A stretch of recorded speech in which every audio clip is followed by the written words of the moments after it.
Hey guys. So, yesterday I went to see the new Doctor Strange movie, not that one. And what can I say? It was good, with Sam Raimi directing, you get right off the start his style and a different visual identity. I don't want to badmouth the previous director of Doctor Strange, of the first Doctor Strange film, and I mean, the previous one, Scott Derrickson, has done mostly horror movies, but when he did Doctor Strange, the first one wasn't really not something special or anything like that. It felt more like a Marvel product or Disney product where they just set up some guidelines, and yeah, there was some cool stuff with the mirror world, but mostly didn't stand out or didn't do too much special. But here we have Sam Raimi directing, and Sam Raimi is just a far more experienced filmmaker. You get the trademark camera shots and these long drives out of the first perspective with the camera closely following the characters. You get reactionary shots of bystanders on the streets of New York. You get some practical sets where they fall off behind or in front of CGI backgrounds. All this great stuff. And then, of course, a lot of horror comedy shit with zombies. The zombie Strange looks very much like the evil general from Army of Dead, the third Evil Dead film. And yeah, it's great. I really liked it. I like Sam Raimi. He did a fantastic job back then with the Spider-Man trilogy, and here he just gets to lean more into the stuff that he previously did, low-budget horror films. So that means we also get a cameo by his buddy Bruce Campbell, which was awesome, and not many people recognized that. I bet that Bruce Campbell has a role in it, or recognize Bruce Campbell. Anyway, Benedict Cumberbatch does a great job, I believe, as Dr. Stephen Strange. He could do more, I believe, but that is not demanded by the role. So yeah, his performance is fine. I'm not gonna even try to pronounce the first name of the actress who plays America Chavez. She's a newcomer and she did a great job. No, I do like America Chavez, or Chavez, in the comics. She's by far not my favorite character, and there's some iffy stuff that they have done in recent years with the character, or just use the character for moral preaching and shit like that, which I'm not a fan of. But in general, she's great. She can punch reality to open wormholes, which is a cool ability. She's one of the easiest characters to play in, I think, Lego Marvel Avengers, or Lego Marvel Superheroes. Makes the game so much easier because she is basically Superman in those Lego games. And I think it's great to have a sort of student for Doctor Strange that he needs to teach and protect, because it touches upon another aspect of life that we haven't seen so far.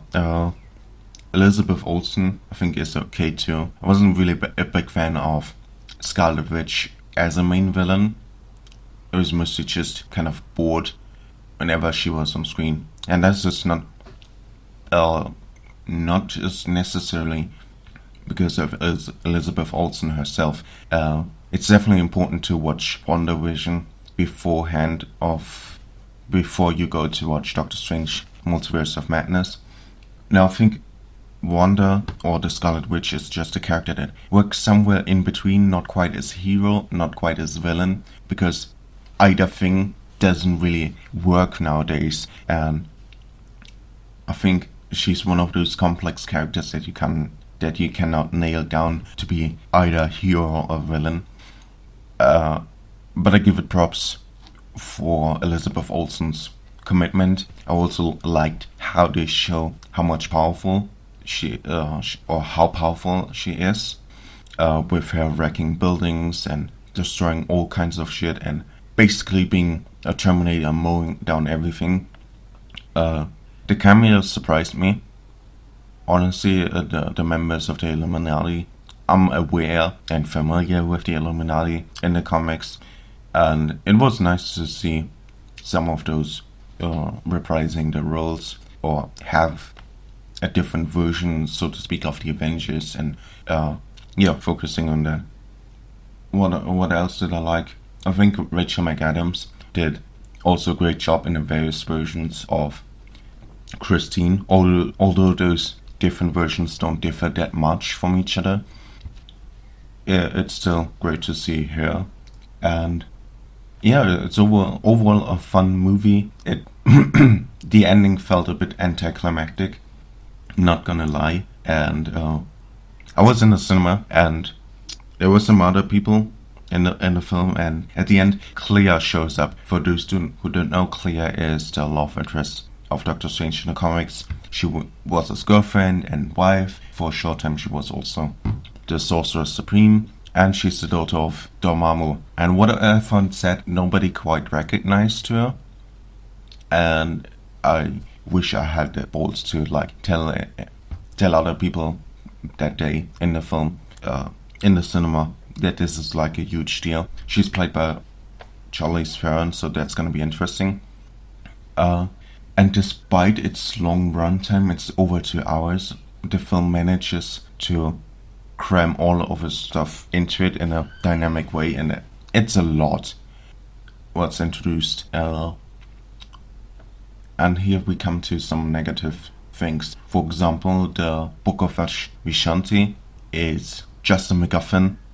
The way that the cameos are handled, for example, John Krasinski, I believe, was just bullied into the role. For years, fans have been saying, oh, he should be Mr. Fantastic, and he just gave in how the Illuminati is disposed. I didn't really like it, but it's okay. It's not too much of a deal because those aren't from the main universe. Then a lot of the CGI is not convincing, and I think that's just a problem that's getting worse with time, and every Marvel film that the CGI will look less and less polished, and it's really hard to take the actors serious when they're standing there and are supposed to be scared, but you know it's fake. What's standing there is fake, and in reality there's just nothing there. It breaks my immersion.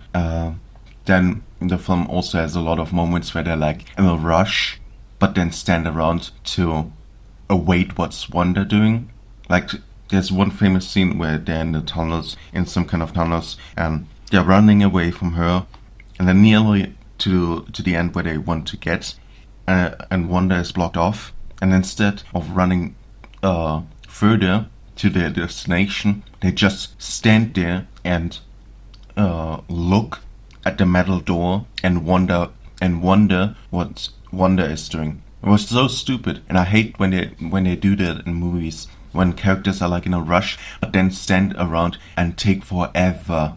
I would have liked to sped up the film instead of wasting my time, because if you do that, then the matter cannot be that urgent, and this was literally a life and death situation.